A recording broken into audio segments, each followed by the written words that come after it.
지금 시청하시는 여러분들은 노인 인구 중 5% 이상이 잘 받던 연금 수급에서 탈락하고 또한 하루에 몇 명이 새로 65세가 되시는지 아십니까?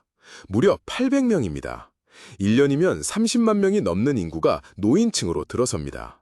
그런데 이렇게 빠르게 늘어나는 노인 인구 중 절반 이상이 알아서 챙겨주겠지 하고 생각하시다가 갑자기 연금에서 탈락합니다. 이유는 단순합니다. 신청을 놓쳤거나 작은 실수 하나 때문입니다. 오늘은 이 숫자 폭탄이 우리 삶에 어떤 영향을 미치는지 그리고 탈락을 막는 방법을 알려드리겠습니다. 안녕하세요. 저는 25년 동안 기초연금 관련 기관에서 일해온 김경재입니다. 여러분, 같은 나이에 같은 동네에 사는데 누구는 매달 30만 원을 받습니다. 그런데 누구는 단 한 푼도 못 받습니다. 얼마나 억울할까요? 나는 평생 세금을 꼬박꼬박 냈는데 왜 나는 제외되는 거지? 이런 생각 해보신 적 있으실 겁니다. 실제로 주민센터 대기실에 가보면 이런 풍경을 자주 봅니다. 옆에 앉은 사람은 이번 달에도 연금이 잘 들어왔다며 안심하는데 그 옆 사람은 나는 왜 연락이 없을까 불안해합니다. 상황은 같은데 결과는 완전히 다릅니다. 더 안타까운 건 이 차이가 큰 잘못 때문이 아니라는 겁니다. 신청 한 번만 했어도 서류 몇 장만 제대로 냈어도 받을 수 있었던 돈입니다. 그런데 그걸 몰라서 혹은 놓쳐서 수천만 원이 공중으로 사라집니다. 그래서 지금 이 자리에서라도 정확히 알고 준비해야 합니다. 내가 조금만 신경 쓰면 앞으로 10년, 20년 동안 안정적인 생활비를 지킬 수 있기 때문입니다. 경기도에 사는 68세 박 씨는 평생 성실하게 살았습니다. 건설 현장에서 땀 흘리며 아이들 학비를 마련했고 노년에는 경로당에서 마을 어르신들과 함께 시간을 보냈습니다. 그런데 정작 65세가 넘었을 때 기초연금을 신청하지 않았습니다. 이유가 뭔지 아십니까? 나는 집도 있고 예금도 조금 있으니 자격이 없겠지 라는 막연한 생각 때문이었습니다. 하지만 실제로는 충분히 받을 수 있는 조건이었습니다. 뒤늦게 주민센터를 찾았을 땐 이미 3년이 흘렀고 지난 기간은 소급이 되지 않아 1,000만 원이 넘는 돈을 영영 놓쳤습니다. 또 다른 사례도 있습니다. 전남 농촌에 사는 70대 부부는 수십 년 부어온 보험을 해약했는데 그 해약금이 잠시 통장에 들어왔다가 문제가 됐습니다. 생활비로 쓴 것도 아니고 며칠 만에 빠져나갔지만 심사 과정에서는 그대로 자산으로 계산돼 연금 수급에서 탈락했습니다.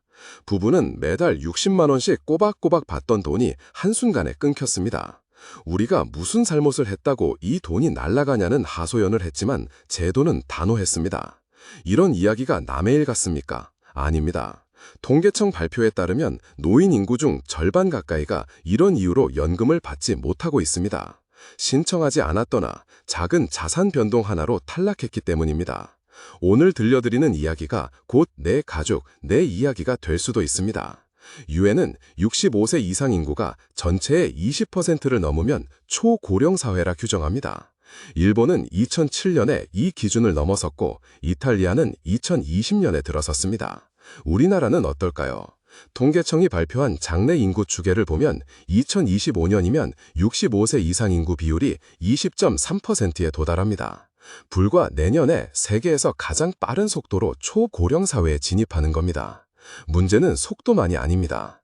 OECD 평균 노인 빈곤율은 14% 수준인데 한국은 무려 40%를 넘습니다. 10명 중 4명이 최소한의 생활비조차 마련하지 못한 채 버티고 있다는 뜻입니다. 이 격차는 제도가 충분히 작동하지 못하고 있다는 신호입니다. 그래서 기초연금 제도가 만들어졌습니다. 만 65세 이상 소득 하위 70% 노인에게 매달 최대 30만 원을 지급하는 구조입니다. 하지만 여기에는 큰 함정이 있습니다. 보건복지부 고시에 따르면 기초연금은 신청주의 제도입니다. 쉽게 말해 자격이 있어도 신청하지 않으면 한 푼도 받을 수 없다는 뜻입니다. 심사 기준도 까다롭습니다. 최근 5년간의 금융자산 변동 내역, 부동산 소유, 자동차 등록 여부, 그리고 건강보험료 납부 내역까지 모두 심사 항목에 포함됩니다. 주민등록등본 하나만 내면 될 것 같지만 실제로는 금융자산 전수 내역, 누락계좌 조회서 같은 서류까지 요구됩니다. 작은 누락 하나가 곧 탈락으로 이어질 수 있습니다. 실제 2023년 통계에 따르면 기초연금 대상 노인 약 590만 명 가운데 60만 명 이상이 이런 이유로 수급에서 탈락했습니다. 단순히 계산하면 5명 중 1명입니다. 더 무서운 건 이들 중 상당수는 나는 안 들 거야 라는 생각에 아예 신청조차 하지 않았다는 사실입니다. 여러분, 이건 숫자가 아니라 현실입니다. 내 차례가 오면 똑같은 기준이 적용됩니다. 지금부터라도 제도를 정확히 알고 준비해야 하는 이유가 바로 여기에 있습니다. 여러분, 기초연금 심사에서 가장 무서운 건 큰 잘못이 없어도 작은 실수 하나로 탈락한다는 사실입니다.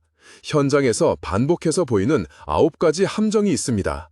혹시 내 상황에도 해당되는 게 있는지 지금 마음속으로 하나하나 점검해 보세요. 첫째, 자녀가 잠깐 부모님 통장에 돈을 넣어둔 경우입니다. 며칠만 맡긴 건데요 라는 설명은 통하지 않습니다. 그대로 부모 자산으로 계산됩니다. 둘째, 자녀 명의 계좌를 부모가 대신 쓰는 경우입니다. 명의는 자녀지만 실제 사용 흔적이 있으면 실질 자산으로 잡힙니다. 셋째, 보험 해약금이 문제입니다. 생활비로 쓰지 않고 잠깐 머물렀던 돈도 그대로 자산으로 계산돼 탈락 사유가 됩니다.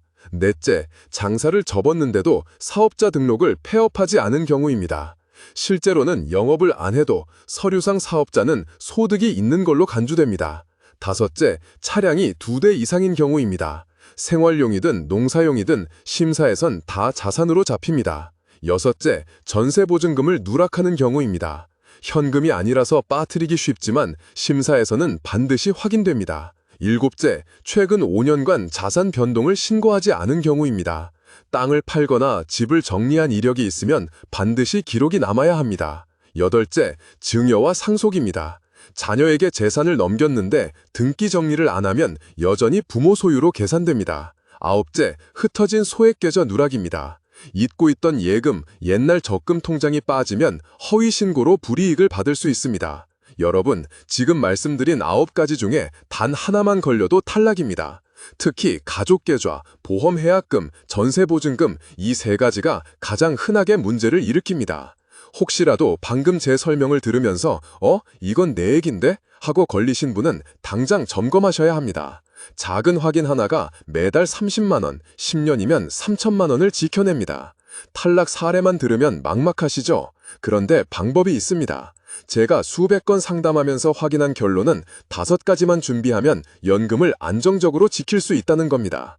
첫째, 최근 5년간 자산 변동을 기록해두세요. 땅을 팔았다든지 집을 정리했다든지 혹은 목돈이 잠깐 들어온 적이 있으면 날짜와 금액을 메모해두는 겁니다. 심사 과정에서 이건 언제 팔았습니까? 라는 질문이 나오면 바로 답할 수 있어야 탈락을 피합니다. 둘째, 가구 기준을 정확히 확인해야 합니다. 기초연금은 개인 단위가 아니라 가구 단위로 계산합니다. 혼자 사는지 부부가 함께 사는지 자녀와 동거하는지에 따라 결과가 달라집니다. 실제로 나는 소득이 없으니 당연히 받을 거야 했다가 함께 사는 자녀 소득 때문에 탈락하는 경우가 아주 많습니다. 셋째, 금융자산을 미리 점검하세요. 잊고 있던 소액 통장이나 오래된 적금, 심지어 사용하지 않는 계좌까지 전부 확인해야 합니다.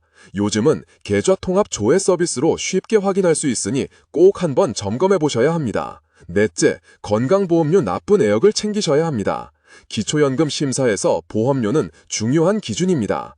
내가 소득이 없다고 해도 보험료가 일정 수준 이상이면 탈락 사유가 될 수 있습니다. 다섯째, 연계복지제도를 함께 확인하세요. 기초연금만 생각하다 보면 기회를 놓칩니다. 주택연금, 농지연금, 노인 일자리, 기초생활보장 같은 제도를 같이 확인하면 연금이 혹시 끊쳐도 생활을 안정적으로 이어갈 수 있습니다. 여러분, 지금 당장 메모지를 꺼내서 이 5가지를 적어두세요. 작은 준비 하나가 10년, 20년 노후의 안전을 지켜줍니다. 많은 분들이 이렇게 말씀하십니다. 연금은 나이만 되면 자동으로 들어오는 거 아닌가요? 아닙니다. 기초연금은 어디까지나 신청주의 제도입니다. 신청하지 않으면 무조건 100% 탈락입니다. 나이가 찼다고 가만히 기다리면 평생 한 푼도 못 받을 수 있다는 겁니다. 그렇다면 어떻게 해야 할까요? 답은 단순합니다. 주민센터에 직접 가야 합니다. 전화 한 통으로 끝나지 않습니다. 창구에서 담당 직원과 대면 상담을 해야 내 상황에 맞는 정확한 안내를 받을 수 있습니다. 이때 필요한 서류가 있습니다. 헷갈리지 않게 4가지만 꼭 기억하세요. 첫째, 건강보험료 납부 확인서. 내 소득 수준을 판단하는 핵심 자료입니다. 둘째, 금융자산 전수 내역. 은행, 증권, 보험에 있는 모든 계좌를 한눈에 확인할 수 있는 서류입니다. 셋째, 누락계좌 조회서. 내가 잊고 있던 소액 계좌도 포함돼야 합니다. 넷째, 연계복지제도 확인서. 기초연금 외에 기초생활보장, 노인 일자리, 주택연금 등과 연계 여부를 확인할 수 있습니다. 그리고 주민센터 창구에서는 이렇게 말씀하시면 됩니다. 기초연금 신청하러 왔습니다. 누락된 계좌가 없는지 꼭 확인해 주세요.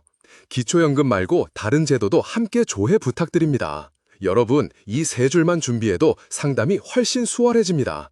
실제로 이렇게 말씀하셨던 분들은 연금뿐 아니라 다른 제도까지 추가로 안내받는 경우가 많았습니다. 결국 중요한 건 내가 적극적으로 묻고 확인하는 겁니다. 직원이 알아서 챙겨줄 거라 믿으면 놓칩니다. 작은 질문 하나가 매달 30만 원, 10년이면 3천만 원을 지켜줍니다. 기초연금이 끊기면 끝이라고 생각하실 수 있습니다. 하지만 그게 전부는 아닙니다. 우리나라에는 노후 생활을 보완해줄 제도가 여러 가지 있습니다. 집은 있지만 현금이 부족한 분들은 주택연금을 통해 집을 담보로 생활비를 받을 수 있습니다. 농사를 지어오신 분들은 농지연금을 선택할 수 있고요. 아직 일을 하고 싶으신 분들은 노인 일자리 사업을 통해 월 30만 원 이상 추가 소득을 만들 수 있습니다. 또 소득과 재산이 기준 이하라면 기초생활보장제도를 통해 의료비와 생활비를 지원받을 수 있습니다. 여러분, 길은 항상 있습니다. 기초연금 하나에만 기대다가 실망하는 게 아니라 제도를 넓게 살펴보고 나에게 맞는 걸 찾아야 합니다. 오늘 이 영상에서 꼭 기억하실 건 3가지입니다. 첫째, 최근 5년간 자산 변동과 가구 기준을 반드시 정리할 것. 둘째, 주민센터에서 신청과 서류 4가지를 꼼꼼히 확인할 것. 셋째, 주택연금, 농지연금, 노인 일자리, 기초생활보장 같은 보완제도까지 함께 살펴볼 것. 이 영상을 부모님이나 주변 어르신 단톡방에 공유해보세요. 덕분에 연금 받을 수 있었어요. 정말 고마워요. 이런 말을 들으실 수 있습니다. 늙는 건 우리의 선택이 아니지만 어떻게 늙을지는 우리의 선택입니다. 지금의 작은 준비가 앞으로 10년, 20년 노후를 완전히 바꿀 수 있습니다.